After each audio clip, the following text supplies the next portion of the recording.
குடமிளகாய். இனி யாருன்னு கெஸ் பண்ணுங்க. ரைட், தான் பொட்டேட்டோ.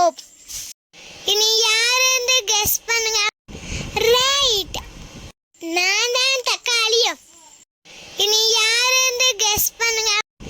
ரைட், நான் தான் மாம்பழம். இனி யாருன்னு கெஸ் பண்ணுங்க.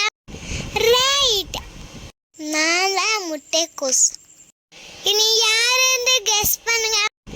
ரைட், நான் தான் கேரட். இனி யார்